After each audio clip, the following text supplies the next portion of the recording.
আসসালামু আলাইকুম এভরিওয়ান, কি অবস্থা? কেমন আছো তোমরা? আশা করি সকলেই অনেক ভালো আছো। তোমাদের দোয়া এবং ভালোবাসায় আমিও অনেকটাই ভালো আছি। তো তোমাদের ভাইদের চোখের মনি গল্পের শেষ পর্ব নিয়ে হাজির হয়ে গেলাম। তো চলো বেশি কথা না বলে করি দেরি, চলো আজকের গল্প শুরু করি। ওরূপ গাড়ি থামালো বাংলোর সামনে। অনেক কষ্ট করে লোকেশন ট্র্যাকিং করে এইখানে চলে এসেছে। ভাগ্যিস আদিলের ফোনটা চালু ছিল, নয়তো সারাদিন খুঁজলেও ওদের পেত না। বিশাল বড় বাংলো, চারদিকে নানা ধরনের জঙ্গলি গাছপালা, চারিপাশে বিশাল বড় বড় অর্জুন করই মেহগনি গাছের ডালপালা দিয়ে বাংলোটাকে ঘিরে রেখেছে। এত ঘন ঘন করে গাছ লাগানো যে সূর্যের আলোটাও এখানে পৌঁছাতে পারে না। অরূপ বলল, বাপরে, এটা কি বাংলো নাকি ভূতের বাড়ি? এখানে ভূতের মুভি করলেও অনেক টাকা ইনকাম করা যাবে। আদৌ কি এখানে সবাই আছে, নাকি সবাই ভুলভাল ইনফরমেশন পেয়ে এইখানে আসলাম? বাংলোর ভিতরে ঢুকে যদি বের না হতে পারি, তাহলে তো বাবার কালের জীবনটা এইখানে রেখে ভূতদের সাথে যোগ দিতে হবে। তারপর প্রতি অমাবস্যায় সব ভূতেরা মিলে লঙ্গি ডান্স দেব। আমার কিছু হলে রাহি কোথায় যাবে? কি ভাবছি, মাথা পুরোই গেছে। ভিতরে গিয়ে তো দেখি অরূপ দরজায় হাত রাখতেই হরর মুভির মতো দরজাটা আপনা আপনিই খুলে গেল। বেচারা অরূপ তাতে অনেকটাই ভয় পেয়ে গেল। আইতল কুরসি পরে বুকে ফু দিল। ভেতরে ঢুকে আবারও যখনই দেখলো পিছন করে, ভূতের মুভির মতো অটোমেটিক দরজাটা আবার বন্ধ হয়ে গেল। অরূপ ভয়টা আরো সজোরে চেপে ধরেছে। দরদর করে ঘামতে লাগলো অরূপ। ভেতরটা ঘুটঘুটে অন্ধকারে ঘেরা। হঠাৎ কারো গলার আওয়াজ পেল সে। Welcome mister Mirza. অরূপ মির্জা, আপনাকে আমরা বরণ করে নিচ্ছি আমাদের এই ভুতুরে বাংলোয়। আপনি তো মারা গেছেন, তাহলে আমাদের সদস্যই তো হবেন আপনি। মৃত মানুষকে জীবিতদের মাঝে রাখলে তো আমাদের জন্যই অপমানজনক, তাই নিয়ে এলাম। অরূপ বলল, কে কে আপনি? আমার ভাই বোনদের কোথায় লুকিয়ে রেখেছেন? লোকটা বলল, আপনি তো দেখছি গরমের মধ্যে ধরধর করে ঘামছেন। তোমার ভাই বোন এখনো সহি সালামতি আছে। অরূপ বলল, কোথায় তারা? লোকটা বলল, এত তারা কিসের? এসেছেন যখন একটু বসেন, গল্প স্বল্প করি, তারপর কে যাবে কে থাকবে সেটা দেখা যাবে। অরূপ বলল, কে কথা বলছেন? সাহস থাকলে সামনে আসুন। কাপুরুষের মতো আচরণ করছেন কেন? হঠাৎ করে লাইটটা জ্বলে উঠলো। অরূপ দেখলো ওকে ঘিরে প্রায় 7-8টা বডিগার্ড গান তাক করে দাঁড়িয়ে আছে। আর তখন স্পিকারে কেউ কথা বলছিল। অরূপকে উপরে নিয়ে গেল। অরূপকে দেখে সবাই খুশি হয়ে গেল। উষা বলল, ভাইয়া তুমি এসেছো? আমাদের সবাইকে এখন ফিল্ম স্টাইলে হিরোর মতো মেরে সবাইকে বাঁচিয়ে নাও তো। অর্ণব বলল, ভাই তুই ঠিক আছিস তো? অরূপ বলল, আমি ঠিক আছি বড় ভাইয়া, আপনারা কেমন আছেন? আদিল বলল, আমরা মশার কামড় খেয়ে খেয়ে আলহামদুলিল্লাহ ভালো আছি। মাসপি বলল, অরূপ ভাই এবার আমাদের বাঁচা। আরান বলল, ভাই তোমাকে কে মারলো? আরামে আছো তো? ভালো লাগছে না? তাহলে একটু খাতির যত্নের ব্যবস্থা করি। আরান চেয়ারের উপর বসে আরাম করে পায়ের ওপর পা তুলে বসে গান ঘোরাচ্ছে। অরূপ আরানকে দেখে খুব অবাক হয়ে গেল। অরূপ বলল, আরান তুই? আরান বলল, আমাকে দেখে অবাক হওয়ার কারণ দেখছি না আমি, আরো দুজন বাকি আছে। আই এম কামিং, লোকটা বলল। আরান বলল, তুমি চলে এসেছো? মাসপি বলল, ঝিকু তুই? ঝিকু বলল, হ্যাঁ বস আমি। আরেকজনের আসার বাকি আছে তো, তারপর না গেম শুরু হবে। জিবরান বলল, আর কেউ বাকি আছে? মাসপি বলল, তোরা এত নিচে নেমে গেছিস? ছি, আর কত নিচে নামবি তোরা? তোদের আমি নিজের ভাইয়ের মতো দেখতাম, আর তোরা সত্যি নিজের আপন মানুষরাই পিছন থেকে ছুরি মারে। ঝিকু ও আরান মুখ ঘুরিয়ে ফেললো। বুক ফেটে কান্না আসছে। ঝিকু চোখের পানি ধরে রাখতে পারছে না। আজ ঝিকু আর আরান দুইজনেই পরিস্থিতির শিকার। চাইলেও পারছি না মাসপিকে জড়িয়ে ধরে বলতে, ভাই আমরা দুজন আপনার সাথে বেমানি করিনি। গাড়ি থেকে নেমে বড় একটা দীর্ঘশ্বাস ছাড়লো আরাব শিকদার। মুখে তার বিশ্বজয় করা হাসি, সাথে আছে নাহিদ। বাংলোর দরজা দিয়ে ঢুকে বিশাল খুশি। পুরো গল্পের মেন ভিলেন হলো আরাব শিকদার। আজ দুজনের মনে অনেক খুশি। আজ তার স্বপ্ন পূরণ হবে। সে হতে পারবে মাফিয়া ওয়ার্ল্ডের বাদশা, সবকিছু শেষ করতে পারবে। আরাব শিকদার বলল, নাহিদ সবকিছু ঠিক আছে তো? নাহিদ বলল, হ্যাঁ ভাই সবকিছুই ঠিক আছে। আপনার ছেলে ও জিকু আমাদের কথা মতোই কাজ করছে। আরাব বলল, জলদি চলো, আমাদের যে আর তর্স হয়েছে না, আমার কতক্ষণে ওদের শেষ করব, কখন আমি আমার স্বপ্ন পূরণ করব। নাহিদ বলল, জলদি চলেন ভাই, অরূপকে বেঁধে ফেলেছে ওরা। আরান ও ঝিকু স্তব্ধ হয়ে দাঁড়িয়ে আছে, মনটা সাই দিচ্ছে না ওকে ক্ষতি করতে। তখনই ভিতরে ঢুকলো আরাব শিকদার। আরাব বলল, কি খবর মিস্টার মির্জারা? প্রাণপ্রিয় ভাতিজা মাসপি, কেমন আছো বাবা? মাসপি বলল, চাচ্চু তুমি? অর্ণব বলল, অবাক হওয়ার কিছুই নেই মাসপি, সবকিছুর পিছনে তোমার এই চাচার হাত আছে। আদিল বলল, আদিতিকে সিরজান তোমার চাচার কথায় মেরে ফেলেছে, কারণ আদিতি আরব শিকদারের আসল রূপ দেখে ফেলেছে, তাই শেষ করে দিয়েছে তোমার আদিতিকে, আর পুরো দোষ আমাদের ঘাড়ে চাপিয়ে দিয়েছে। তোমাকে কয়েকবার মেরে ফেলতে চেয়েছে, কিন্তু ভাগ্যক্রমে তুমি বেঁচে গেছো। আরব বলল, একদম ঠিক, আদিতিকে আমার কথায় মেরে ফেলেছে। আমি এখন মাসপি তোকেও শেষ করে দিব, তাহলে তোর নামের পুরো কোটি কোটি টাকার প্রপার্টি আমার নামে চলে আসবে।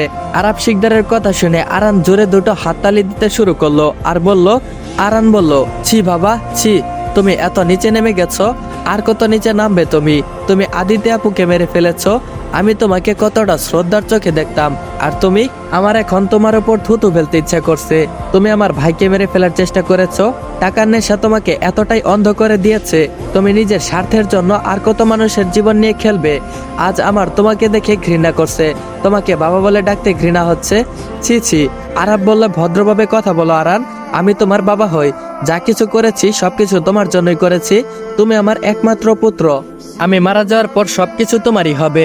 আরান বলল, just shut up mister Arab Sikdar, আপনার ওই পাপের মুখে আমাকে নিজের ছেলে বলে পরিচয় দিবেন না। আমি আপনাকে ঘৃণা করি। আর কি বললেন? আপনি মারা যাওয়ার পর সব সম্পত্তি আমার হবে? সরি মিস্টার আরাব শিকদার, আপনার ওই পাপের টাকার এক পয়সাও আমি নিজের খরচ করব না। নিকচি করেছে আপনার এত এত পাপের ঘোড়া এটল সম্পত্তি দিয়ে, একটা টাকাও আমি ছোব না। আরাব বলল, আরান মুখ সামলে কথা বলো। রেগে প্লাস চিৎকার করে কথাটা বলল। আরান বলল, একদম চুপ, একটা আওয়াজ করবেন না, আপনাকে মারতে আমার একবারও বুক কাঁপবে না। উষা বলল, আরান এবার আমাদেরকে একটু ছাড়, এত সময় ধরে দাঁড়িয়ে থাকতে থাকতে পা দুটো ঝিম ধরে গেছে, এবার বসে বসে তোদের বাপ বেটার অ্যাকশন দেখি। আরান বলল, ঝিকু দাঁড়িয়ে আছিস কেন? সবার দড়ি খুলে দে, আজ সব শেষ করব।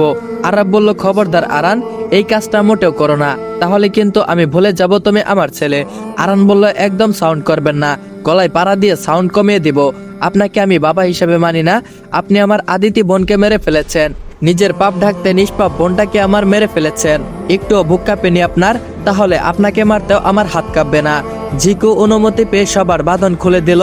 সবার প্রথমে মাসপি হাতের বাঁধন খুলে দিল। মাসপি বলল, আরান বলে মাসপি আরানের গালে ঠাস করে একটা চোর বসিয়ে দিল। মাসপির চোখ লাল হয়ে আছে। আরান বলল, ভাই? গালে হাত দিয়ে জিজ্ঞেস করলো। মাসপি বলল, উনি তোর বাবা হয়, সম্মান দিয়ে কথা বল। আরান বলল, ভাই এই মানুষটা আমাদের বনুকে আমাদের কাছ থেকে কেড়ে নিয়েছে, তোমার ক্ষতি করতে চেয়েছে। বনুকে আমি বাঁচাতে পারিনি, কিন্তু তোমার কোনো ক্ষতি আমি হতে দিব না। তুমি আমার ওয়ান অ্যান্ড অনলি ব্রাদার, তোমাকে ছাড়া আমি বাঁচতে পারবো না। সরি ভাই। আমিও ঝিকু তোমার সাথে মোটেও বেইমানি করিনি। আমরা দুজন, মানে আমাকে আর ঝিকুকে আরাব শিকদারের লোক ভয় দেখিয়েছে, যদি তোমাদেরকে এখানে তুলে না আনি তাহলে তোমাকে মেরে ফেলবে, সেই ভয়ে আমরা এটা করতে বাধ্য হয়েছি, মাফ করে দিও প্লিজ। মাসপি বলল, আমি জানি আমার ভাইরা কখনো আমাদের সাথে বিশ্বাসঘাতকতা করতে পারে না। মাসপি জড়িয়ে ধরল আরানকে। আরান মাসপির কাঁধে মুখ লুকিয়ে হু হু করে কেঁদে দিল। ওর বিশ্বাস করতে কষ্ট হচ্ছে ওর বাবা এত খারাপ। বুক ফেটে চিৎকার আসছে আরানের, কিন্তু সে পারছে না সেভাবে কাঁদতে। ঝিকু মাসপির সামনে এসে মুখ কুচুমুচু করে বলল। ঝিকু বলল, সরি বস, আমাকেও মাফ করে দেন, আমাকেও বাধ্য করা হয়েছে। মাসপি বলল, আমি তোকে চিনি ঝিকু, তুই আমার সাথে 5 বছর ধরে আছিস, তোকে আমার থেকে ভালো কে চিনবে? আমারও মনে হয়েছিল কোথাও একটা ঘাবলা আছে। ঝিকু বলল, এত বিশ্বাস করেন বস আমায়? অবাক হয়ে কথাটা বলল। মাসপি বলল, নিজের থেকেও বেশি। তোরা যে আমার ভাই, আমি জানি আমার ভাইয়েরা কখনো আমার সাথে খারাপ কিছু করতেই পারে না। জিবরান বলল, ওই ঝিকু আমাদের খুলবে কে? ভাই আমাদের দিকেও একটু নজর দে। উষা বলল, ছোট ভাইও জলদি খোল, আমার হাত লাল দাগ পড়ে গেছে। তারিন বলল, আমাকেও তো একটু খুলে দাও। নোহা বলল, ঈশান আমিও আছি। ঈশান বলল, তোরা এভাবেই থাক, এটাই তোদের শাস্তি। উষা বলল, বড় ভাইও কিছু বলো এই শয়তানটাকে। আরাব শিকদার গার্ডের দিকে তাকিয়ে চেঁচিয়ে বলল, তার মাথা খারাপ হয়ে যাচ্ছে, তার নিজের ছেলেও আজ তার বিরুদ্ধে গিয়ে মাসপির পক্ষ নিয়েছে, মাসপি তার ছেলের মাথা খারাপ করে দিয়েছে। আরাব বলল, তোমরা হা করে দেখছো কি? তোমাদের এতগুলো টাকা দিয়ে রেখে কি করলাম? তাকিয়ে তাকিয়ে তামাশা দেখার জন্য কি এতগুলো টাকা নষ্ট করেছে আমি? এক এক করে শেষ করে দাও সবাইকে। নাহিদ, ওই নাহিদ। নাহিদ বলল, জি ভাই। আরাব বলল, কোথায় থাকো তুমি? সবাই এখানে আরামে দড়ি খুলে চেয়ারে বসে আছে, আর বডিগার্ডরা কিছু করছে না কেন? অর্ণব, আদিল, জিবরান, ইশাত, ঈশান ওরূপ ছাড়া পেয়ে হাত দুটো একটু নারিয়ের সাথে ব্যায়াম করলো। ততক্ষণে বডিগার্ডরা ওদের জন্য চেয়ার নিয়ে এসেছে, সবাই আরাম করে চেয়ারে বসলো। আরাব শিকদার তো অবাক, ওর বডিগার্ডরা ওদের জন্য চেয়ার নিয়ে এলো। আরাব চেয়ারে বসে হাই তুলতে তুলতে বলল। আরাব বলল, মুখটা বন্ধ করুন চাচা, এগুলো আমাদের লোক, আমরা আপনার পোষা কুকুরগুলোকে কিনে নিয়েছি। ইশাদ বলল, আপনি যেদিন আমাদের বাসায় এসেছিলেন সেদিনই আপনার উপর শখ হয়ে গেছিল, যার কারণে আপনার পোষা কুকুরগুলোকে আগে থেকে কিনে নিয়েছিলাম। অরূপ বলল, আপনি যেদিন আমাদের অফিসে এসে আমার নামে এত এত সুন্দর সুন্দর কথা শুনিয়ে গিয়েছিলেন সেদিন পুরোপুরি শিওর হলাম আদিল বলল, এখন নিশ্চয় চাচা আপনার প্রশ্ন জাগতে পারে, তাহলে এতক্ষণ আমরা এইভাবে ছিলাম কেন? যেহেতু আমাদের কেনাঘাট, আসলে আমরা আপনার প্ল্যানটা বুঝতে চাইছিলাম। উষা বলল, ভাইও আমাদেরকেও একটু বসতে দে। তারিন বলল, আমার কোমর ব্যথা হয়ে গেছে। নোহা বলল, বাদুর জ্বলা হয়ে থাকতে থাকতে আমার অবস্থা হালুয়া টাইট। জিবরান বলল, যাও গিয়ে আরো 3টা চেয়ার নিয়ে এসো। একটা গার্ডকে উদ্দেশ্য করে বলল কথাটা। ঈশান বলল, সবার আগে চাচা জানকে কে আদর যত্ন করবে? অর্ণব বলল, মাসপি আগে যাক। আরান বলল, তারপর আপনারা যাবেন, আপনাদের কম ক্ষতি করেনি সে, শেষ করে দিবেন তাকে। পোশাকেও এই লোকটার জন্য অনেক কষ্ট পেতে হয়েছে। আরাব বলল, আমি এত সহজে কিছুতেই হারবো না, তোদের সবাইকে আমি শেষ করে দিব। নাহিদ বলল, অবস্থা বেগতিক, আমি এখন থেকে পালাই এখান থেকে। নিজে বাঁচলে তারপর বাপের নাম, জীবনে বেঁচে থাকলে মুড়ি বেঁচে খাবো, তারপরে কারো গোলামি করব না। আরাব শিকদারকে মাসপি ইচ্ছা মতো মারতে লাগলো। নাহিদ পিছনের দিকে পালাতে নিলে দেখলো উষা, তারিন, নুহা ভাঙা কাঠ নিয়ে দাঁড়িয়ে আছে। নাহিদের দিকে তাকিয়ে তারিন ভ্রু নাচিয়ে বলল, আরে মিয়া যান কোথায়? আপনাকে তো খাতির করার মানুষ আছে, আমরা আচ্ছা করে ধুলাই দিয়ে আপনার খাতির করব।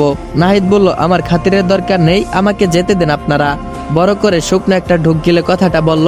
উষা বলল, তারও ভেবি, তোরা তো কাঠ পেলি, কত কিছুই পেলি, কিন্তু আমি তো কিছুই পাচ্ছি না, আমি কি দিয়ে খাতির করি বলতো?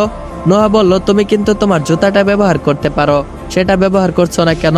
উষা বলল, বুদ্ধি তো খারাপ না, দাঁড়াও তোমরা, আমার জন্য একটু ওয়েট করো, আমি জুতাটা খুলে নেই। তারিন বলল, আরব শয়তানের গোলামি করার মজা আজ তোকে হারে হারে বুঝিয়ে দিব। উষা বলল, আমার জুতা খোলা শেষ, সবাই শুরু করো। সো গাইস, অ্যাটাক হিম। জোরে চেঁচিয়ে কথাটা বলল। উষা বলতে দেরি হলো, কিন্তু নাহিদের শরীরে বাড়ি পড়তে দেরি হলো না। বেচারার অবস্থা এখন খারাপ, একটু হাঁপিয়ে সবাই বসে পড়লো। নাহিদ মার খেয়ে চিৎপটাং হয়ে মেঝেতে বসে আছে। নুহা বলল, একটু জিরিয়ে নেই, তারপর আবার শুরু করি। তারিন বলল, আচ্ছা। নাহিদ বলল, একজন একজন করে মারলে কি দোষ হতো, এত জোরে মারে, সবাই মিলে আমাকে আলু ভর্তা বানিয়ে ফেলেছেন, আহ আমার পিঠ। উষা বলল, জানো না চান্দু, একতাই বল। আরে তোরা থামলি কেন, আবার শুরু কর। ওনার ডোজটা হয়তো কম হয়ে গেছে, তাই তো আবারও কথা বলতে পারলো। নাহিদ বলল, না আর না। মাসপি, মির্জারা 5 ভাই, জিবরান মিলে আরব শিকদারকে মারতে লাগলো। আরান অন্যদিকে মুখ ঘুরিয়ে তারপর চোখের পানি ফেলছে। শত হোক নিজের জন্মদাতা তো, আজ যদি তার বাবা এমন কাজ না করত, তাহলে সে ওর নিজের বাবাকে বাঁচাতো, কিন্তু এখন সে তার বাবার মৃত্যু কামনা করছে। যে পাপের কোনো ক্ষমা নেই, সে পাপ করেছে তার বাবা। আরান বলল, ছাড়বে না তাকে, জানে মেরে ফেলো, এমন মানুষের বেঁচে থাকার কোনো অধিকার নেই। কাঁদতে কাঁদতে কথাগুলো বলল। জিবরান বলল, একে কি পুলিশের হাতে তুলে দিব? আরাব বলল, একটু পর যদি পুলিশের হাতে তুলে দাও, তাহলে জামিন করে নিবে, আবারও আমাদের ক্ষতি করবে, আমাদের পিছনে আবারও লাগবে। আদিল বলল, কি করব তাহলে এটাকে?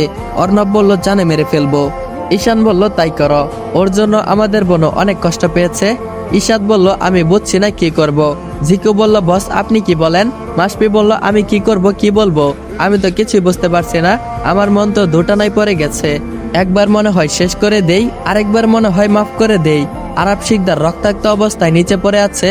ওরা সবাই নিজেদের মধ্যে কথা বলছে। হঠাৎ সবাই গুলির শব্দে আটকে উঠলো। দেখলো আরব শিকদার মুখ থুবড়ে পড়ে আছে, রক্তের ধারা বইছে তার শরীর থেকে। আরানের গান থেকে দোয়া বের হচ্ছে। কেউ বুঝতে বাকি রইল না কাজটা কার। মাসপি বলল, কি করলি তুই এটা আরান? আরান বলল, তার প্রাপ্য সাজা তাকে বুঝিয়ে দিলাম। অনেক মানুষের জীবন নিয়ে খেলা করছিল, তাই আমি নিজেই তার গেম ওভার করে দিলাম। ও বেঁচে থাকলে এবার আবারও ক্ষতি করতো, তোমাদের ক্ষতি করার চেষ্টা করত, তাই সবাইকে বাঁচিয়ে দিলাম আমি। অনেক পাপ করেছে সে, তার পাপের ঘোড়া পূর্ণ হয়েছে, এবার উপরে গিয়ে বাকি হিসাব করুক। কথাগুলো বলে হাঁটু গেড়ে বসে ডুকরে কেঁদে উঠলো আরান। মাসপির চোখ দিয়ে 2 ফোঁটা পানি গড়িয়ে পড়লো। যে খেলা শুরু করেছিল বাবা, সেই খেলা আজ ছেলে শেষ করলো। আজ ওদের জীবন থেকে সকল ভেজালের অবসান ঘটলো। জিবরান বলল, এবার লাশটাকে কি করব? আদিল বলল, আমি ডিপার্টমেন্টের কাছে বলে দিচ্ছি, বন্দুক যুদ্ধে সন্ত্রাসীদের হাতে মৃত্যু হয়েছে দেশের অন্যতম শিল্পপতি ও সমাজসেবক আরব শিকদারের, বাকিটা আমি সামলে নিব। ঈশান বলল, আর ওই নাহিদকে কি করব? উষা বলল, ছোট ভাইও, একে পাবনায় পাঠাও, ওর জায়গায় সেখানে, পাগলাগারদে গেলে ওর শিক্ষা হবে। ফাজিল বেটা, তোর চামচামি করার শখ আমি বুঝিয়ে দিব। ঈশাদ বলল, আইডিয়াটা কিন্তু মন্দ নয়। অরূপ বলল, আমাদের বোনও সবসময় সঠিক কথাই বলে। জিবরান বলল, দেখতে হবে না বউটাকার, ভাব নিয়ে কথাটা বলল। উষা বলল, হয়েছে, ভাব নিয়েন না, বাসায় চলেন, আপনাকে দিয়ে আজকে থালা বাসন মাজাবো। আমাকে জরিনার মা ও কালোর মা বলেছিলেন, সেটা কিন্তু আমি ভুলিনি। জিবরান বলল, এই সেরেছে, এবার আমার কি হবে? নাহিদ বলল, না ভাই, এবারের মতো মাফ করে দেন। ইশাদ বলল, তোর মাফ হচ্ছে না, এবার পাবনায় গিয়ে গোলামি করার জন্য নতুন সঙ্গী খুঁজে নিস। অর্ণব বডিগার্ডদেরকে ইশারা করে নাহিদকে ও আরব শিকদারের বডি নিয়ে যেতে বলল। তারা নাহিদকে ও আরব শিকদারকে নিয়ে গেল। সবার মনটা আজ ভীষণ খুশি। সব সমস্যার অবসান করে নতুন করে জীবন শুরু করবে তারা। আরানের জন্য অবশ্য খারাপ লাগছে তাদের। নতুন অধ্যায় শুরু করতে সবাই একসাথে খুশি মনে বাংলো থেকে বেরিয়ে বাড়ির উদ্দেশ্যে রওনা দিল। 4 দিন পর জিনিয়া ছাদে দাঁড়িয়ে আকাশের দিকে তাকিয়ে আছে। প্রিয় মানুষটার প্রতি অনেক অভিমান জমেছে। এত তাড়াতাড়ি সেই অভিমান ভাঙবে না। মনের মধ্যে ঝেঁকে বসে আছে সেগুলো। মির্জারা 6 ভাই বোন অনুহা এসেছে জিনিয়ার সাথে অর্ণবের বিয়ের কথাবার্তা বলতে। এবার সময় হয়েছে জিনিয়াকে ঘরে তোলার। জিনিয়া একবারের জন্য ওদের সামনে যায়নি, আর মনে মনে প্রতিজ্ঞা করেছে যাবেও না। তাই ছাদে এসে দাঁড়িয়ে আছে। হঠাৎ কাঁধে কারো হাতের স্পর্শ পেতেই ঝাড়া মেরে ফেলে দিল জিনিয়া। সে জানে কাঁধে কে স্পর্শ করেছে। পেছনের দিক থেকে ঘুরে কাঁদো কাঁদো কণ্ঠে বলতে লাগলো, দরকার নেই তো আমাকে, চলে যান, আমি আপনাকে আর ডিস্টার্ব করব না। কারোর জন্য অপেক্ষা করতে করতে মাথার চুলগুলো সাদা করে ফেললাম, কিন্তু তার চোখে আমি কেউ নই। সে এখন নিজেতে ব্যস্ত। আমি মানলাম আমি একটা ভুল করেছি, তার জন্য কতবার মাফ চেয়েছিলাম, কিন্তু আমায় তো কোনো গুরুত্বই দেয়নি। তাহলে আজ কেন দয়া দেখাতে এসেছেন? দরকার নেই আমার কারো দয়ার, আমি অনেক ভালো আছি। এভাবেই বাকিটা জীবন কাটিয়ে দিতে চাই। ভালো একটা মেয়ে দেখে বিয়ে করে নেবেন। আমি আপনার উপযুক্ত নই, আমি সারা জীবন চিরকুমারী থাকবো, কারণ আপনার জায়গাটা আমি অন্য কাউকে দিতে পারবো না।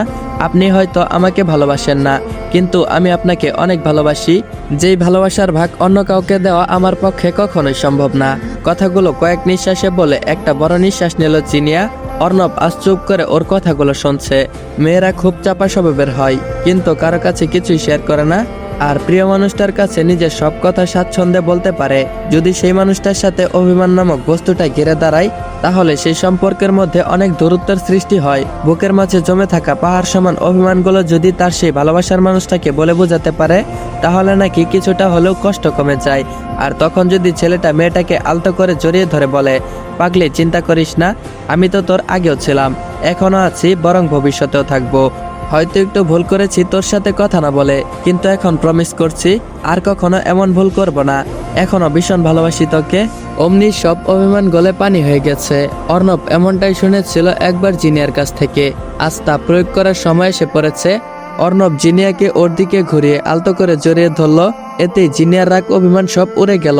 তারপরও জিনিয়া কয়েকবার ছাড়ানোর চেষ্টা করলো, তবে এতটাও জোরালো ভাবে নয়। এর ফলস্বরূপ অর্ণব জিনিয়াকে খুব শক্ত করে মিশিয়ে নিল নিজের সাথে। জিনিয়া নিজেকে এবার সামলাতে পারল না।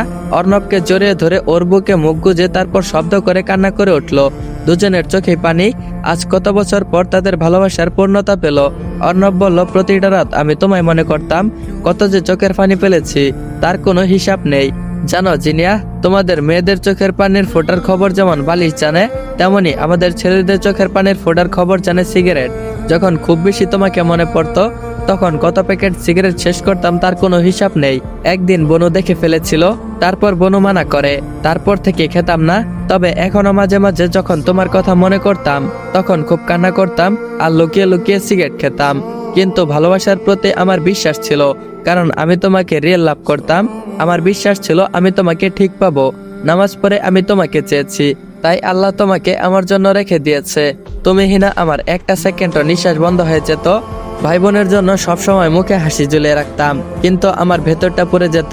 আমি তোমাকে এখনো অনেক ভালোবাসি। তুমি আমায় আবারও কোথাও ছেড়ে যাবে না তো? তুমি যদি আমায় ছেড়ে চলে যাও, তাহলে আমি আর বাঁচতে পারবো না।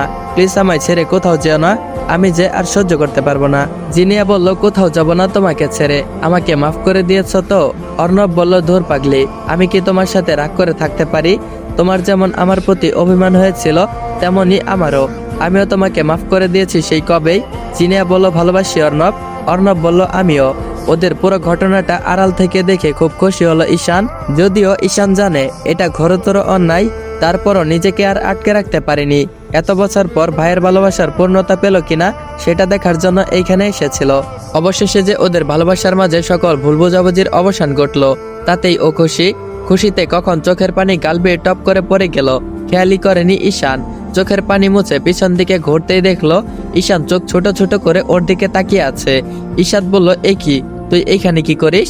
এখানে তো বড় ভাইয়া ও ভাবি নিজেদের মধ্যে কথা বলছে।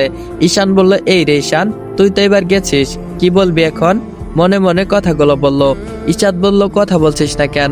ঈশান বলল, ভাইয়ার কাছ থেকে কেমিস্ট্রি শিখছিলাম। বিয়ের পর নুহা রাগ করলে ও রাগ কিভাবে ভাঙাবো তাই আগে থেকে শিখে রাখা ভালো। মেকি হেসে দিয়ে কথাটা বলল। ঈশান বলল, কি? ঈশান বলল, ঈশান বলল, দাঁত বের করিস না, ফাজিল ছেলে কি বলে? ঈশান বলল, বেশি করবি তো তোর বাসর ঘরে গিয়ে ঘাপটি মেরে বসে থাকবো, তখন কি করবি? আমি তো সবকিছু দেখে নিব। ঈশান বলল, শয়তান বাদর কুমির, তোর মন মানসিকতা কোথায় গেছে? এইসব কি বলিস তুই? তুই কি অবুঝ, কিছু বুঝিস না? ভাব নিচ্ছ যে ভাজা মাছটা উল্টে খেতে জানিস না। দাঁড়া, তুই তোর পিঠের ছাল আমি উঠিয়ে ফেলবো। দিনকে দিন ফাজিল হয়ে যাচ্ছিস।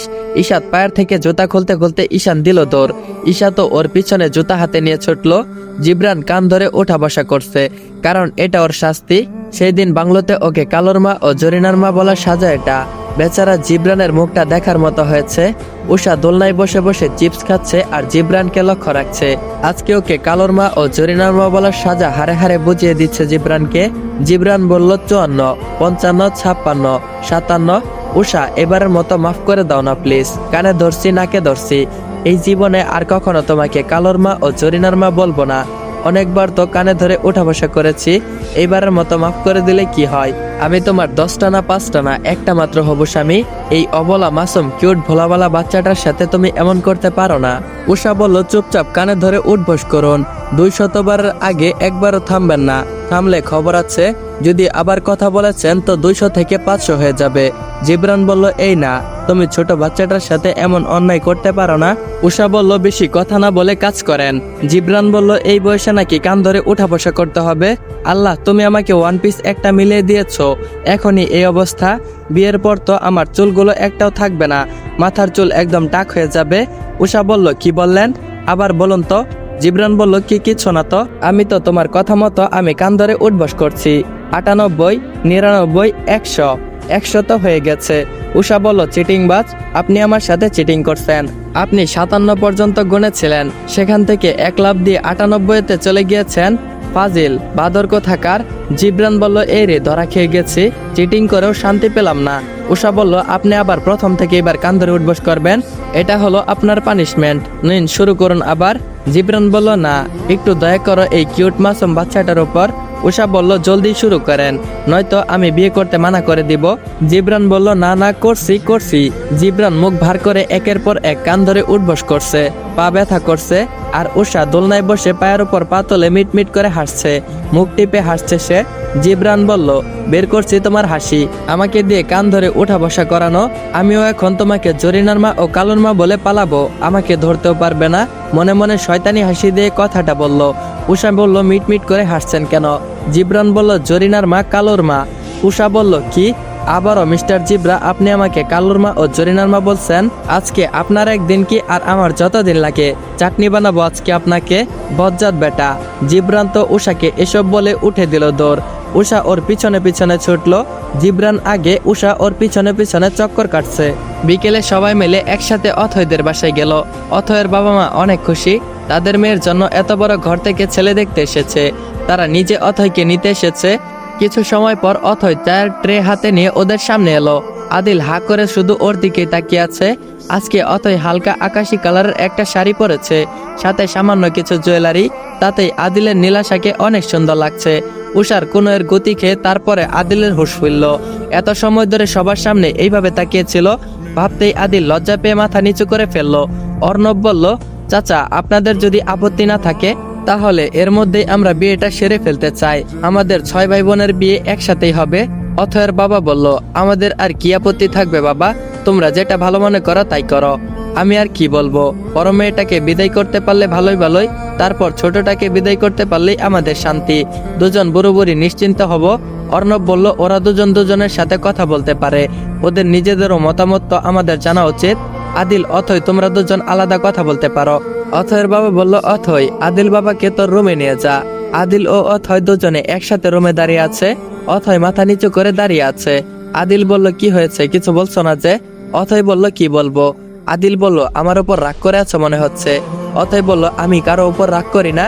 আদিল বলল, বাহ, মহারানী দেখছি বেশ রাগ করেছে। আমারই ভুল হয়েছে, সেই পার্টির পর থেকে তোমার সাথে কথা বলার সময় পাইনি। কত ভেজাল ছিল, ওর খবর নেওয়ার দরকার ছিল। সরি বলতে হবে। মনে মনে কথাগুলো চিন্তা করছে। অথই বলল, আমি এবার এই লোককে পছন্দ করে ফেলিনি তো? মনে হয় তাকে আমি পছন্দ করে ফেলেছি, নয়তো তার প্রতি আমার রাগ অভিমান হচ্ছে না কেন? বাবা তো বলেছে ছেলে আন্ডারওয়ার্ল্ডের সদস্য, নিশ্চয়ই খুব ব্যস্ত ছিল। আমার রাগ করা তো কোনো মানেই হয় না। সরি বলে দেই। মনে মনে কথাগুলো চিন্তা করছে। তারপর কিছু সময় পর দুজন দুজনের দিকে তাকিয়ে একসাথে ফিক করে হেসে উঠলো। আবারও কিছু সময় কথা বলে তারপর দুজন হাসি মুখে ফিরে এলো। বিয়ের দিন তারিখ ঠিক করার পর সবাই চলে গেল তারিনদের বাসার উদ্দেশ্যে। হাতে সময় বেশি নেই, তাই একদিনে সব ভাইদের বিয়ে সেটেল করে নিচ্ছে। ফুল ভলিউমে বক্সে গান ছেড়ে উড়াধুরা ডান্স করছে তারিন। মায়ের মুখ থেকে যখন শুনেছে পুরো মির্জা পরিবার আজ ওর সাথে আর ইশাতের সাথে বিয়ের ব্যাপারে কথা বলতে আসবে, তখন থেকে ডান্স করেই চলেছে। অন্যদিকে মিসেস রিশা আহমেদ একা একা সামলাতে গিয়ে সবকিছু হিমশিম খাচ্ছে, কিন্তু সেদিকে তারিনের খেয়াল নেই। সে তো আজ খুশিতে পাগল হয়ে যাবে। রুষা বলল, আমি এখন একা একা এত কিছু সামলাতে পারবো। মেয়েটাকে বলেছিলাম একটু হেল্প কর, কিন্তু সে তো খুশিতে পাগল হয়ে যাওয়ার উপক্রম। যেমন বাবা তেমন মেয়ে। আজ তারিকুল মাহমুদ খুব তাড়াতাড়ি বাসায় ফিরে এসেছে। তার একমাত্র মেয়ের বিয়ের কথা হবে, আর সে এখানে থাকবে না তা তো হয় না। কিচেনে দাঁড়িয়ে দাঁড়িয়ে রুষা আহমেদের কথাগুলো শুনছিলেন তিনি। মুচকে এসে সামনে এগিয়ে এসে বললেন, তারিনের আম্মু, তোমার কি হেল্প লাগবে? রুষা আহমেদ বলল, আমার কথা ভাবতে হবে না, যাও গিয়ে মেয়ের সাথে ডান্স করো। আমার খবর কারো নেওয়ার দরকার নেই, আমি তো মেশিন। গিন্নি সাহেবার ঝাঁঝালো কণ্ঠ শুনে তারিকুল মাহমুদ বুঝতে পারলেন আসলে তিনি রাগ করেছেন কেন। তারিকুল বলল, দাও, আমি তোমায় হেল্প করছি। রুষা বলল, হয়েছে হয়েছে, এখন আর দরদ দেখাতে হবে না।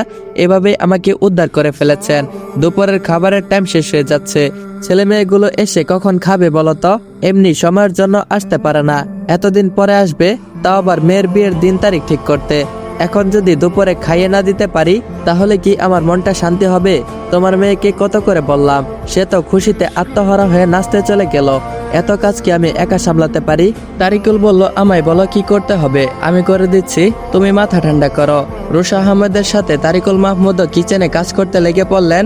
সারা কারবারের জামা কাপড় উল্টাপাল্টা করে ফেলেছে তারিন, কিন্তু কোনটা পরবে এখনো ডিসাইড করতে পারিনি। তখনই চোখ পড়লো একটা ফিরোজা কালারের গোল্ড ড্রেস। স্বপ্নেও তো সেই দিন এই কালারের ড্রেসটা দেখেছিল, তাই তারিন সেটাই হাতে নিয়ে তৈরি হতে চলে গেল। দুপুরে খাবার টেবিলে সবাই একসাথে খেতে বসেছে। তারিন বেশ সুন্দর করে সেজেছে আজ, কিন্তু ইশাত একবারের জন্য ওর দিকে তাকায়নি। এত কিছু করেছে তারিন, কিন্তু এক পলকও তাকায়নি ইশাত। ডাইনিং টেবিলে ইশাতের বরাবরই বসেছে তারিন। এখনো সে লুচির মতো ফুলছে, তাতেও ইশাতের কোনো কিছু ভ্রুক্ষেপ নেই। উষা তারিনের সাথেই বসেছে। তারিনের কানের কাছে গিয়ে উষা আস্তে করে বলে উঠল, তারও বেবি, কি পরেছিস সেটা? তোর থেকে তো আমার পাপিটাকেও সুন্দর লাগছে। ওয়াকছি, তোর রুচি দেখলে আমার গা ঘিন ঘিন করে। তারিন বলল, আমার সাথে দুদিন ধরে তুই এমন পিছনে পড়েছিস কেন? আমি তোর কোন ক্ষতি করেছি? আমার সাথে এমন করছিস কেন? উষা বলল, তুই সেদিন আমার সাথে লেগেছিলি, তাই আজ আমি এর উসুল উঠাবো। তারিন বলল, কোন দিনের কথা বলছিস? উষা বলল, কেন বেবি, তুমি আমায় কালোর মা জরিনার মা বলনি? আমি এখনই তোমার বিয়ে ভেঙে দিব। তারিন বলল, এমন করিস না, আমার আদরিনী নন্দিনী, বল তুই কি খেতে চাস, তোকে তাই খাওয়াবো। উষা বলল, এত করে যখন বলছিস তখন মানা করলে তো আমারই লস। তারিন বলল, এত করে কোথায় বললাম, একবারই তো বললাম। উষা বলল, চুপ কর, আমাকে একদিন ট্রিট দিতে হবে। যদি দেশ তাহলে আমি কিছুই করব না, নয়তো সেজু ভাইয়ের কানে তোর নামে বিষ ঢালবো। উষা বলল, আচ্ছা বোন, তাই হবে। তারপরে তুই এ কাজ করিস না। উষা বলল, ওকে করব না। তুই কিন্তু ট্রিটের কথাটা বলে যাস না, তাহলে কিন্তু আমার থেকে বেশি খারাপ অন্য কেউ হবে না। তারিন বলল, তোর শোধ তোলা রইল, একবার খালি বিয়েটা হতে দে, তারপর তোর এই শোধগুলো আমি একে একে ফেরত দিব নন্দিনী। মনে মনে কথাগুলো ভাবছে। খাওয়ার পর ইশাত ঘুরে ঘুরে বাড়িটা দেখছিল। হঠাৎ করে একটা রুম থেকে একজোড়া হাতে সে তাকে টেনে ভিতরে নিয়ে গেল। ইশাত বলল, তারও তুই? আমি ভয় পেয়ে গিয়েছিলাম। তারিন বলল, এই তুমি আমাকে বিয়ে করতে রাজি তো? ইশাত বলল, তোর মতো মেয়েকে আমি বিয়ে করব? যা ভাগ, বাচ্চা মেয়েকে আমি বিয়ে পরে ফেসাদে পড়বো নাকি? ইশাত তারিনকে রাগানোর জন্য ভাব নিয়ে কথাটা বলল। তারিন রেগে ইশাতের কলার চেপে বলল। তারিন বলল, কি বললে, আরেকবার বলো। আমাকে বিয়ে করবে না? তোমাকে তুলে নিয়ে গিয়ে জোর করে বিয়ে করব। আমাকে তো চেনো না, ছাদে নিয়ে গিয়ে উল্টো করে ঝুলিয়ে রাখবো। আমাকে রাগিও না, চুপচাপ বিয়ে করার জন্য রাজি হয়ে যাও। তারিন কথাগুলো বলে এক চোখ পেরে তারপর চলে গেল। ইশাত হা করে আছে। এ তো রীতিমতো থ্রেট দিয়ে গেল ওকে। খাওয়ার পর্ব শেষ করে তারিনের বাবার সাথে কথা বলে সবাই রওনা দিল রাহিদের বাসার উদ্দেশ্যে। রাহির বাসার ঠিকানা অনেক আগে খুঁজে নিয়েছিল অরূপ। গতকাল রাহির কথা বলেছে ভাই বোনদের কাছে, ছবিও দেখিয়েছে। সবারই পছন্দ হয়েছে রাহিকে, তাই বিয়ের পাকা কথা বলতে চলে এসেছে। কখন থেকে রাহির রুমে ওয়েট করছে অরূপ, কিন্তু ওর আসার নামই নেই। বিকেলে কোথায় যেন গিয়েছে। নিচে সবাই সোফায় বসে ওয়েট করছে। রাহি ওর এক বান্ধবীর বাসা থেকে ফিরে এসে তো অবাক হয়ে গেল। বাসায় এত মানুষ যাদের সে কখনো দেখেইনি। রাহির মা বলল, এসে পড়েছিস মা, যা শাড়িটা পরে নিয়ে রেডি হয়ে আয়, তৈরি হয়ে আয় তো। রাহি বলল, এগুলো কে মা? রাহির মা বলল, ওনারা তোকে দেখতে এসেছে, তারা বিয়ের কথাবার্তা বলে যাবে। তোকে নাকি অনেক আগেও দেখেছে, ছেলের বাড়ির লোক তোকে ভীষণ পছন্দ করেছে, তুই আর অমত করিস না। রাহি বলল, দেখতে এসেছে মানে? আমি এখন বিয়ে করব না, তোমাদের কতবার বলবো? রাহির মা বলল, বেশি কথা না বলে তৈরি হয়ে আয় তো। রাহি রাগ করে উপরে চলে গেল, কান দিয়ে তার ধোঁয়া ছুটছে। সেই দিনের সেই বৃষ্টিতে ভেজা লোকটাকে তার মনে জায়গা দিয়ে নিয়েছে। তার নামও সে জানে না। কতদিন সেইখানে গিয়ে দাঁড়িয়েছিল এক পলক তাকে দেখবে বলে, কিন্তু তার আর দেখা হয়নি। তার কথা ভাবতে ভাবতে রাহির দিন শুরু হয়। আজ তাকে ছেড়ে অন্য ছেলের দিকে কি করে তাকাবে সে? এইসব ভাবতে ভাবতে রাহির চোখ ভিজে উঠল। রুমে গিয়ে তো অবাক হয়ে গেল সে। রাহি বলল, আপনি? অরূপ বলল, আমি। রাহি বলল, আপনি এই জায়গায় কি করছেন? অরূপ বলল, তোমার হবু বরকে জিজ্ঞেস করছো সেইখানে কি করছে? রাহি বলল, মানে? কাপা কাপা কণ্ঠে বলল। অরূপ বলল, মানে তুমি যা বুঝছো তাই, তোমাকে বউ করে নিয়ে যেতে এইখানে এসেছি। তোমার কি কোনো আপত্তি আছে? রাহি লজ্জায় মাথা নিচু করে ফেললো, মাথা নাড়িয়ে বোঝালো সে রাজি আছে। অরূপকে তো সে খুব করে চাইতো। বৃষ্টির দিন থেকেই ভালো লাগা, আর ভালো লাগা থেকে যে কখন ভালোবাসায় পূর্ণতা পেয়েছে সেটা রাহি নিজেও জানে না। রাহির গাল দুটো লজ্জায় লাল হয়ে গেছে, সেটা দেখে মুচকি হাসলো অরূপ। বাহিরের আবহাওয়া উপভোগ করছে নুহা ও ঈশান। ভিতরে সবাই কথা বলছে অরূপের বিয়ের ব্যাপারে। ওদের বিয়েটাও ঠিক করা হয়ে গেছে অনেক আগেই। অবশ্য আগে থেকেই সবাই সবকিছু জানতো। ঈশান বলল, কথা বলছো না যে? নুহা বলল, কি বলবো? ঈশান বলল, তোমার যা ইচ্ছা। নুহা চোখ টেরা করে ওর দিকে তাকালো। ঈশান বলল, চোখ টেরা করে এইভাবে তাকাচ্ছ কেন? আচ্ছা, তোমার কি কোনো পছন্দ আছে? যদি থাকে তাহলে বলতে পারো, তাহলে আমি এই বিয়ে ভেঙে দেব। তোমার আমাকে পছন্দ না হলে বলতে পারো, আমি কিছু মনে করব না। তোমার তো কাউকে পছন্দ থাকতেই পারে। ঈশানের কথা শুনে হা করে তাকিয়ে রইল নোহা। কি বলে এই ছেলেটা? ওর জন্য দিনরাত নামাজ পড়ে দোয়া করেছে যাতে ঈশানের সাথে ওর বিয়ে হয়, আর সে কিনা বলছে নোহার অন্য জায়গায় পছন্দ আছে কিনা। মাথায় চিনচিনা একটা রাগ উঠে গেল নোহার। বেটার মতলব কি সেটাই বুঝতে চাইছে। ঈশানকে বোঝা দুষ্কর, কখন কি মনে চলে কে জানে। ঈশান বলল, কথা বলছো না যে? নোহা বলল, আপনার কোনো পছন্দ আছে? থাকলে বলতে পারেন, আমি মানা করে দিব সবাইকে।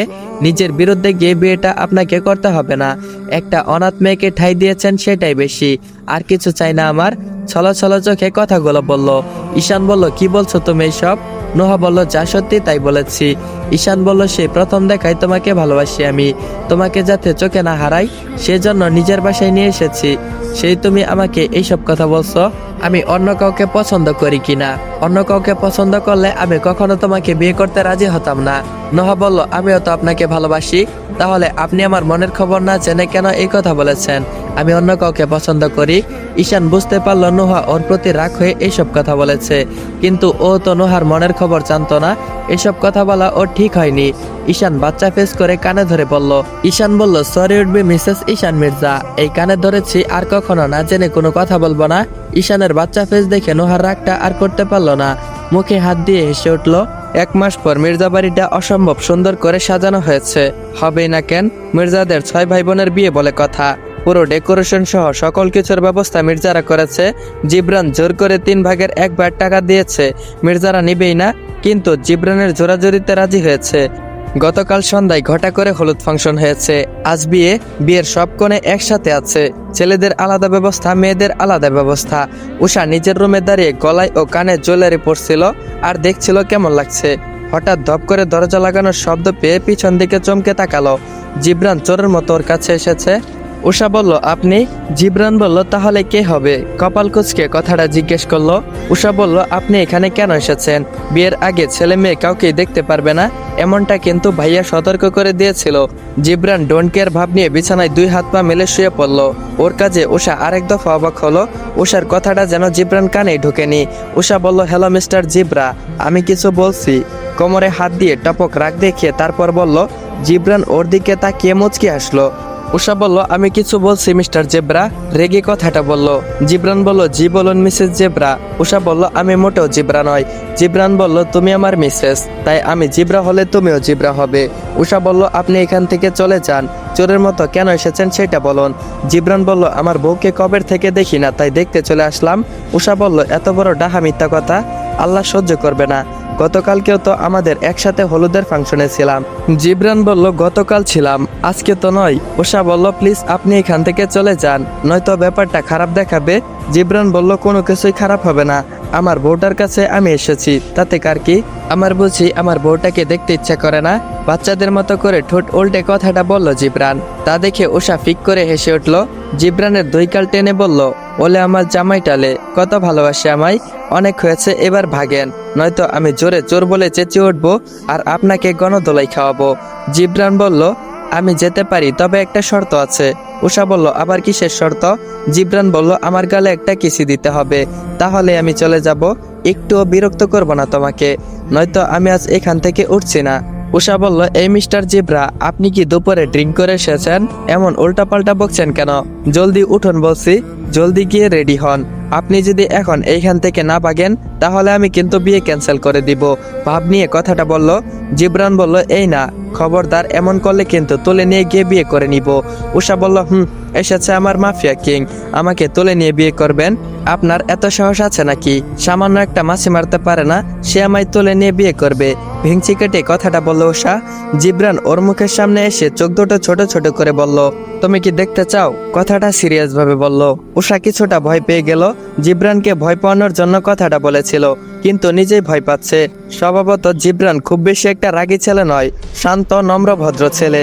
এরকম ছেলেগুলো রেগে গেলে সর্বনাশ হয়ে যাবে, যা বলেছে তাই করবে।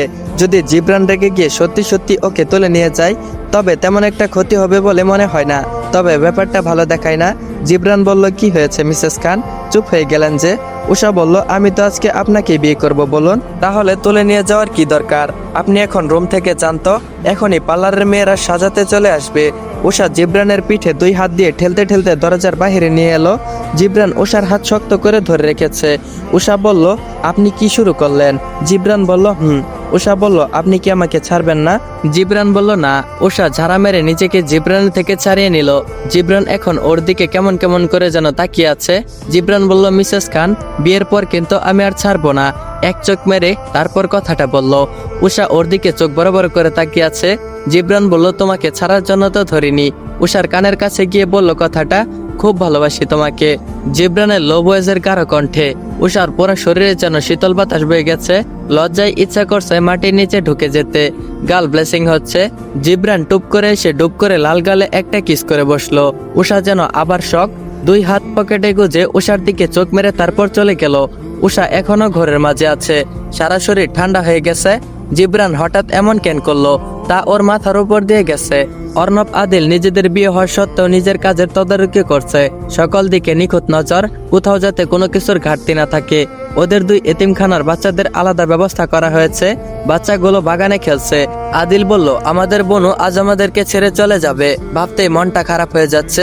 অর্ণব বলল, এখন আমাদের কিছুই করার নেই, চাইলেও সারা জীবন ওকে আমরা ধরে রাখতে পারবো না। আমাদের ছোট্ট বোনটা আজ অনেক বড় হয়ে গেছে, আমাদেরকে ছেড়ে নিজের সংসারে যাবে। দুই ভাইয়ের চোখ টলমল করছে। আজ যদি ওদের বাবা মা বেঁচে থাকতো তাহলে খুব খুশি হতো। নিজের অজান্তে কয়েক ফোঁটা পানি পড়ে গেল চোখ থেকে। বুকের বাঁ পাশটা চিনচিন করছে। আদরের বোনটাকেও আজকের পর থেকে সবসময় দেখতে পারবো না, বাড়িটা বোধহয় শূন্য হয়ে যাবে। অর্ণব বলল, যেই বোনটাকে নিজের চোখের আড়াল করতে পারতাম না, তাকে সারা জীবনের জন্য অন্যের বাড়ি পাঠিয়ে দিচ্ছি। যাকে নজর থেকে সরালে মনে হতো জীবনটা বোধহয় চলেই যাবে, সেই বোনটা আজ পরের বাড়ি যাবে। ওকে না খাইয়ে আমরা কখনো কিছুই মুখে তুলতাম না, আজকের পর থেকে ওকে ছাড়াই খেতে হবে। এসব ভেবে তো আমার বুক ফেটে চিৎকার আসছে। আদি, কি করে থাকবো বোনকে ছাড়া? আদিল বলল, এই কথাটা ভাবলেই তো আমার চিৎকার করে কাঁদতে ইচ্ছা করে। আমি কিভাবে মেনে নিব? আজকের পর থেকে কেউ আমাদের সাথে অভিমান করবে না, বলবে না এত দেরি করে কেন এসেছ, তোমার সাথে আর কথা নেই। গাল ফুলিয়ে ঠোঁট উল্টে কেউ বলবে না তোমাদের সাথে কোনো কথা নেই। অরূপ বলল, আমরা কি করে থাকবো বোনকে ছাড়া? অরূপ পিছন থেকে কথাটা বলল। সামনে ঘুরল অর্ণব ও আদিল। অরূপের চোখেও পানি, ঠাই দাঁড়িয়ে আছে অরূপ। আদিল বলল, কখন এসেছি সেইখানে? অর্ণব বলল, ডেকোরেশনের দিকটা ঠিক আছে তো? অরূপ বলল, আমি আমি থাকতে আপনাকে এত চিন্তা করতে হবে না, আপনি শুধু ভাবেন বড় ভাবিকে কখন ঘরে তুলবেন। অর্ণব বলল, তুই ভীষণ ফাজিল হয়ে গেছিস, আমি তোর বড় ভাই, ভুলে যাস না। অরূপ বলল, মেজো ভাইয়ের সাথে কিন্তু অথৈ ভাবিকে বেশ মানাবে, দুজনের জুটিটা অসাম। আদিল অরূপের কান টেনে বলল, পাকনামো হচ্ছে এখানে না? আমরা যে তোর বড় ভাই সেটা কি মাথায় আছে নাকি ঝেড়ে ফেলে দিয়েছিস? অরূপ বলল, ভাইয়া লাগছে, ছাড়ো। আমি আবার কি করলাম? আমি তো জাস্ট এমনি বললাম। বাচ্চা ফেস করে কথাটা বলল। অর্ণব ও আদিল দুজনেই অরূপের কাণ্ড দেখে হেসে উঠল। অরূপ ওদের মন ভালো করার জন্যই এমনটা করেছিল। অবশেষে সফল হতে পেরেছে, মুখে বিশ্বজয় করে হাসি দিল। এই মানুষগুলোর মুখে হাসির জন্য অরূপ সবকিছুই করতে পারে, তার উদাহরণ তো নতুন করে কিছুই দেওয়ার নেই। অরূপ বলল, আপনারা মন খারাপ করে থাকলে আমার একটুও ভালো লাগে না, আপনারাই তো আমার সব। আমি সত্যি অনেক ভাগ্যবান, তাই আপনাদের মতো ভাই পেয়েছি। অর্ণব ও আদিল মুচকি হাসলো। অরূপ বলল, জিনিয়া ভাবি কিন্তু। অরূপ কথাটা শেষ করার আগেই অর্ণব বলল, তুই আবার কিছু বললে আমি কিন্তু ভুলে যাব তুই আমার ছোট ভাই। কি থেকে কি বলবো রাহিকে নিয়ে সেটা কিন্তু আমি নিজেও জানি না। শয়তানি হাসি দিয়ে কথাটা বলল। অরূপ বলল, এই রে সেরেছে, আমি এখন পালাই, নয়তো কি করে কি থেকে কি বলে ফেলবে কে জানে। মনে মনে কথাগুলো বলল। আদিল বলল, কি রে, কি ভাবছিস? অরূপ বলল, আমার ওই দিকটা একটু কাজ আছে, তোমরা বরং এই দিকটা সামলাও, আমি সেই দিকটা সামলাই। অর্ণব বলল, এখন পালাচ্ছিস কোথায়? অরূপ বলল, আমি আসছি ভাইয়া, আবার বর্ষা আসতে হবে তো। অরূপ এক প্রকার পালিয়ে সেখান থেকে এলো। বেচারাও লজ্জায় লাল নীল হয়ে যাচ্ছে। অর্ণব ও আদিল শব্দ করে হেসে উঠল। অরূপ মাথা চুলকাতে চুলকাতে রুমের দিকে যেতে লাগলো। ঈশা তো ঈশান দুজনে ঝগড়া শুরু করেছে, একটু পর ফাইটিংও শুরু হতে পারে। ফাইটিংটা কেন করেছে জানেন? বিয়ের শেরওয়ানি নিয়ে। বলেন তো এসব নিয়ে সহ্য করা যায়? কেউ বলেন এর জন্য কি ফাইটিং করে? ঈশান বলছে ঈশাতের শেরওয়ানি বেশি সুন্দর, ঈশাত বলছে ঈশানেরটা সুন্দর, তাহলে দুজনেরটা অদল বদল করে নিলেই তো হয়। তা করবে না। ঈশান বলল, তোর শেরওয়ানিটা বেশি সুন্দর। ঈশাত বলল, না তোরটা। ঈশান বলল, তাহলে আমারটা নিয়ে তোরটা দিয়ে দে। ঈশাত বলল, আমারটা দিব না, তোরটা আমাকে দিয়ে দে। ঈশান বলল, যা ভাগ, এই কালারটা আমার বউয়ের লেহেঙ্গার সাথে মিলে আছে, এটা আমি কেন দিব? ঈশাত বলল, তাহলে নিজেরটা নিয়ে সন্তুষ্ট থাকিস না কেন? ঈশান বলল, দুইটাই পছন্দ হয়েছে আমার। ঈশাত বলল, তো কি হয়েছে, দুইটাই কি পরে বিয়ে করতে যাবি? ঈশান বলল, গেলে যাব, তোর কি?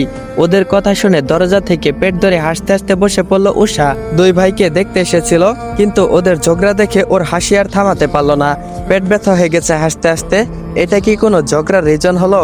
ওরা দুই ভাই তো কখনো এমন করে না, তাহলে আজ এমন করছে কেন? দরজার দিক থেকে খিলখিল করে হাসির শব্দ পেয়ে সেদিকে তাকালো দুইজন।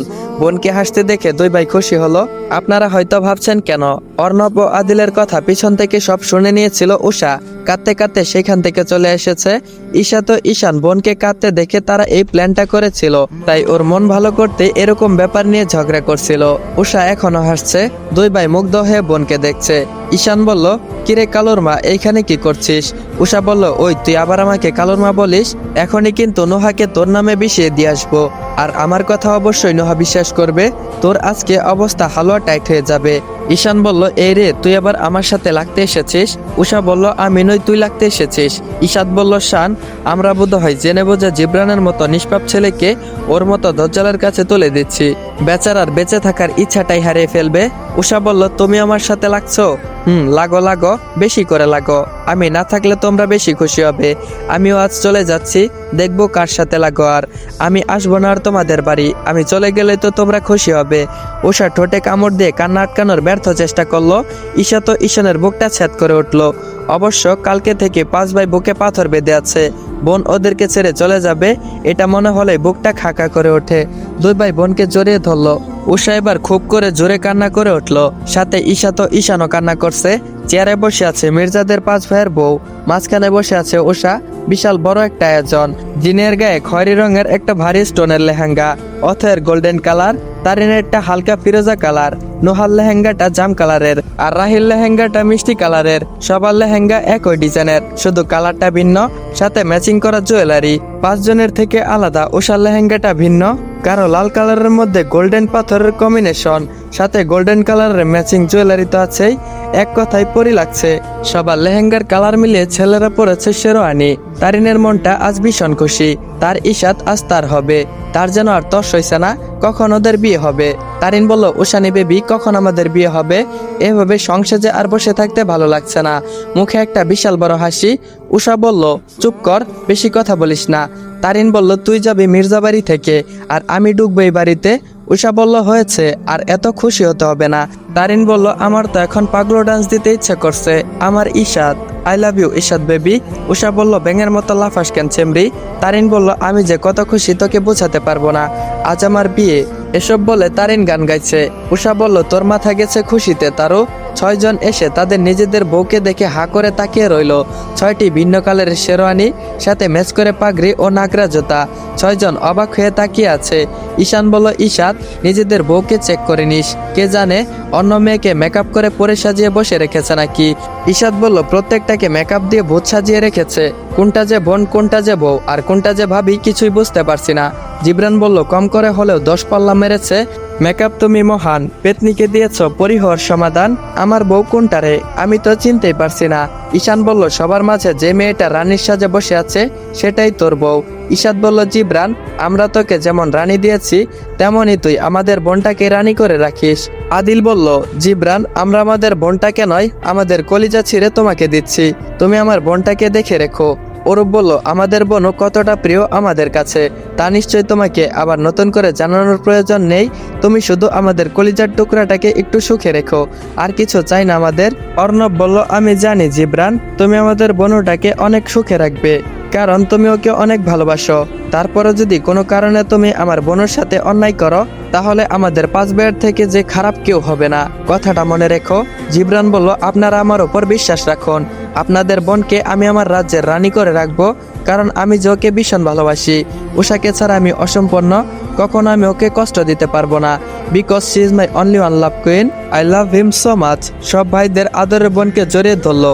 তাদের মনে হচ্ছে তারা নিজেদের বোনের জন্য পারফেক্ট মানুষকে চয়েস করেছে, যে তাদের বোনকে অনেক ভালোবেসে ভালো রাখবে। এক এক করে কাজী সাহেব 6টা বিয়ে সম্পন্ন করলেন। আরান এসে সবাইকে কংগ্রেস জানালো। আরানের সাথে অনু এসেছে। কিছুদিন পর অনুর সাথে ওর বিয়ে। অনুকে চিনেছেন, যে মেয়েটাকে আরান দেখতেই পারতো না, মেকআপ সুন্দরী। এখন প্রশ্ন হলো আরান কেন ওকে মেনে নিল। অনু আরানকে অনেক ভালোবাসতো, সেখানে কোনো সামান্য খাচ্ছিল না, তাই খুশি মনে ওকে বিয়ে করতে রাজি হয় আরান। মাসপি এখন বউ নিয়ে নিউ ইয়র্কে থাকে। বাবা মায়ের জোরাজোরিতে এক প্রকার নিজের অমতেই মাসপিকে বিয়ে করতে হয়। ঘরোয়াভাবে বিয়েটা সম্পূর্ণ হলেও মির্জারা সেই বিয়েতে ছিল। মাসপির বিয়ের পর বুঝলো তার স্ত্রী খুব সহজ সরল, যেটা মাসপির ভীষণ ভালো লাগে। কিছুদিনের মধ্যেও ওদের সম্পর্কটাও ঠিক হয়ে যায়। মির্জাদের বিয়েতে থাকতে না পারায় মাসপির মনটা অনেক খারাপ, তাই আরান ভিডিও কলে সবকিছু দেখাচ্ছে মাসপিকে। বিদায় বেলায় উষা চিৎকার করে কাঁদছে, সে কিছুতেই যাবে না। 5 ভাইয়ের চোখের পানি। যে তারিন এতক্ষণ খুশিতে আত্মহারা হয়ে গিয়েছিল সেও এখন কাঁদছে। শত হোক, সারা জীবনের জন্য বাবা মাকে ছেড়ে সবকিছু ছেড়ে চলে আসতে হবে। উষা বলল ভাইয়ুরা, আমি তোমাদের ছেড়ে কোথাও যাব না, এই জেব্রাকে চলে যেতে বলো। আমি যে তোমাদের ছাড়া থাকতে পারবো না সেটা কেউ জানে না, আমি তোমাদের কাছেই থাকবো। তোমাদের হাতে খাবার না খেলে যে আমার গলা দিয়ে খাবার নামে না। ও বড় ভাইও, আমায় তাড়িয়ে দিচ্ছ কেন তোমরা? আমার যে তোমাদের ছাড়া ভালো লাগে না। কথাগুলো কাঁদতে কাঁদতে বলছে। অর্ণব বলল এমন করে না বোনো, সব মেয়েকে একদিন বিয়ে করে তার স্বামীর বাড়ি যেতে হয়। অর্ণবের বুকটা ফেটে যাচ্ছে, কথাগুলো জড়িয়ে যাচ্ছে। উষা অর্ণবকে ছেড়ে আদিলকে জড়িয়ে ধরলো। উষা বলল আমি কোথাও যাব না সেজো ভাইয়া, ওদেরকে চলে যেতে বলো, আমি তোমাদের কাছেই থাকবো। আদিল বলল এমন করে না বোনো, আমরা তোকে কালকে গিয়ে নিয়ে আসবো, তোর সব পছন্দের খাবার আমি রান্না করে রাখবো, তুই আজকে যা, কাল সকালে গিয়ে আমরা তোকে নিয়ে আসবো। এক এক করে ঈশাদ অরূপ ও ঈশানকে জড়িয়ে ধরে কান্না করলো। ভাইদের চোখের পানিও আজ বাদ মানছে না, চোখ মুখ লাল হয়ে আছে। উষা বলল সেজো ভাইও, তোদের আর কেউ জ্বালাবে না রে, কেউ তোদেরকে আর বকা খাওয়াবে না, আমি মিস করবো তোদের অনেক, আমায় ভুলে যাস না প্লিজ, প্রতি সপ্তাহে গিয়ে দেখা করে আসিস, আমি তোদেরকে ছাড়া থাকতে পারবো না, খুব মিস করব তোদের সাথে করা ঝগড়া ও খুনসুটিগুলো। আমার জন্য বড় ভাইয়ের হাতে কত বকা খেয়েছিস, তারপরও কোনোদিন আমার সাথে খারাপ ব্যবহার করিসনি। ঈশাদ বলল চুপ কর, একদম চুপ কর, আর একটা কথা বলবি না, একদম কান্না করবি না, তুই জানিস না তোর চোখের পানি আমরা সহ্য করতে পারি না। ঈশান বলল কান্না করিস না, কাঁদলে কিন্তু তোর মুখের মেকআপ নষ্ট হয়ে যাবে, আর তোকে একদম শেওড়া গাছের পেতনির মতো লাগবে, এমনিতে মুখে জ্বালা গিয়েছিস, মনে হয় না উঠবে, তোর জামাই তোকে দেখে তো মেকআপ ছাড়া দেখলে অজ্ঞান হয়ে যাবে। এত কান্নার মাঝে উষা ফিক করে হেসে উঠল। ঈশান বলল এই তো আমার লক্ষ্মী বোনটা, তুই সবসময় হাসি খুশি থাকবি, তোর যা লাগবে একবার শুধু ফোন করে বলবি, পুরো দোকানটা তোর পায়ের কাছে তুলে নিয়ে আনবো, যখন মন চাইবে চলে আসবি, কারণ এই বাড়িটা তোর। উষা বলল ছোট ভাইও, তোকে আমি কত মেরেছি, তারপরও তুই কখনো আমার গায়ে একটা হাত তুলিসনি, তোরা আমার গায়ে একটা ফুলের টুকাও পড়তে দেসনি। তোদের ছাড়া আমি কি করে থাকবো? ঈশান চুপ করে আছে। ওরা নিজেরাও তো জানে না ওকে ছাড়া কি করে থাকবে, তাই ভাবছে। ঈশানের থেকে নিজেকে ছাড়িয়ে উষা অরূপের গলা জড়িয়ে ধরে কান্না করতে লাগলো। উষা বলল, ভাইউ, তোমাকে আর আমার কারণে কোনো ছেলেকে মারতে হবে না। আমি তোমাদের সকল কিছু থেকে ছুটি দিয়ে নতুন জায়গায় যাচ্ছি। কোনো ভুল করে থাকলে মাফ করে দিও। অরূপ বলল, বনু প্লিজ আর কাঁদিস না, তোকে এইভাবে আর নিতে পারছি না। তুই যদি এইভাবে কাঁদিস তাহলে আমাদের কি হবে বলতো? তারপরে উষা কেঁদেই যাচ্ছে, কাঁদতে কাঁদতে হেঁচকি তুলে ফেলেছে। অন্যদিকে তারিন, রাহি, অথই, জিনিয়া সবাই কাঁদছে, কিন্তু উষার থেকে বেশি নয়। উষা ইতিমধ্যে চিৎকার করে কাঁদতে কাঁদতে গলা ভেঙে ফেলেছে। পাঁচ ভাইয়ের চোখের পানি, ওদের কান্নার পরিবেশটা ভারী হয়ে গেছে। ইতিমধ্যে উষাকে তুলে নিয়ে গাড়িতে বসিয়ে দিল ঈশাদ। এক এক করে সবাই বিদায় নিয়ে বাড়ির উদ্দেশ্যে রওনা দিল। অ্যান্ড ইন দা বাসর ঘর। তোমরা বাসর ঘরে কি হয়েছে সেটাও জানতে চাও? ওরা বাসর ঘরে কি করছে সেটা আমি কি করে বলবো? আমি তো সেখানে ছিলাম না। অন্যের বাসর ঘরে উকি ঝুঁকি মারার অভ্যাস কিন্তু আমার নেই। তোমরা কি জানো তোমরা অনেক বাজি? তোমরা বাসর ঘরের কাহিনী জানার জন্য উতলা হয়ে থাকো। তো চলো আজকে তোমাদেরকে বাসর ঘরের কাহিনীটা বলেই ফেলি। দেখো, তারপরেও একটু জিবরানের রুমের দিকে ওকে দিয়েছিলাম, কিন্তু ও কি করেছে জানেন? আমার মুখের ওপর দরজা ঠাস করে লাগিয়ে দিয়েছে। বলেন তো এই অপমান সহ্য করা যায়? ভেবেছিলাম ওদের বাসর ঘরে ঘাপটি মেরে বসে থাকবো। আমি মানুষ একজন, তাই একজন পাঁচজনের বাসর ঘরে কিভাবে যাবে বলেন তো? বাকি পাঁচজন কি করছে আমি কি করে বলবো? সেজন্য আমি কারো বাসর ঘরে হামলা দিতে যাইনি। আমারও তো একটা মান সম্মান আছে, তাই না? আমি ওইখানে গেলে তো ওদের বাসর বেচতে দিব, তাই দরকার নেই কিছুই জানার। সো গাইস, আমি কিন্তু এইটুকু মজা করেছি, কেউ আবার সিরিয়াসলি নিয়েন না। তো চলেন পরের দিনের ঘটনায় ফেরা যাক। বৌভাতের ফাংশনে সবার একসাথে হওয়ার কথা ছিল, সবাই চলে এসেছে, শুধু উষা ও জিবরান ছাড়া। পাঁচ ভাইয়ের টেনশনে যেন যান যাওয়ার উপক্রম হয়ে গেল। কিছু সময় পর ওরাও চলে এলো। উষা গাড়ি থেকে নামতেই পাঁচ ভাই বোনকে জড়িয়ে ধরলো। এতক্ষণে ওদের জীবন ফিরে এসেছে। বোনকে ধরে পাঁচ ভাই বোন কান্না করে দিল, তবে সেটা দুঃখের নয়, আনন্দের। জিনে এসে জিবরানকে জড়িয়ে ধরলো। বাকি সবার মুখে প্রশান্তির হাসি। ভালো থাকুক পৃথিবীর সকল ভাই বোনেরা, সারা জীবন যাতে এইভাবেই থাকে ওদের বন্ডিংটা, যুগ যুগ ধরে এভাবে বেঁচে থাকুক ওদের ভাই বোনের ভালোবাসা। পৃথিবীর সবচেয়ে বড় সম্পর্ক হলো ভাই বোনের ভালোবাসা, যেটা আল্লাহ নিজে তৈরি করে দেন। আসসালামু আলাইকুম এভরিওয়ান। তো আজকের গল্পটা এইখানে এন্ড করা হলো। যারা যারা পুরো গল্পটার সাথে ছিলে তাদেরকে অসংখ্য ধন্যবাদ। আর হ্যাঁ গাইস, যারা প্রথম থেকে এই গল্পটা শেষ পর্যন্ত দেখেছো তারা অবশ্যই কমেন্ট বক্সে জানিয়ে যাবা যে এই গল্পের কোন অংশটা তোমাদের কাছে বেশি ইন্টারেস্টিং ও মজাদার লেগেছে। তারপর গাইস, তোমাদের কাছে আমার ছোট্ট একটা অভিযোগ। তোমরা কি জানো আমার একটা গল্প ভাইরাল করতে কত সময় লাগে, কতটা কষ্ট করতে হয়? প্রতিদিন তোমাদের জন্য গল্প বানাই, এমনও দিন চাই 30 মিনিট প্লাস পর্ব দেই, কিন্তু কি হয় অবশেষে সেই ভিউজ কিন্তু ডাউনই হয়ে যায়। আমার ফার্স্ট পার্ট কত ভিউজ গেছে তোমরা যদি চেক করো তাহলে দেখতে পারবে 70,000 প্লাস সামথিং ভিউ গেছে। কিন্তু দেখো, তার পরবর্তী পর্বগুলো যদি তোমরা একটু ঘুরে দেখো তাহলে বুঝতে পারবে এর ভিতরে আমার চ্যানেলটা কতটা ডাউন হয়েছে।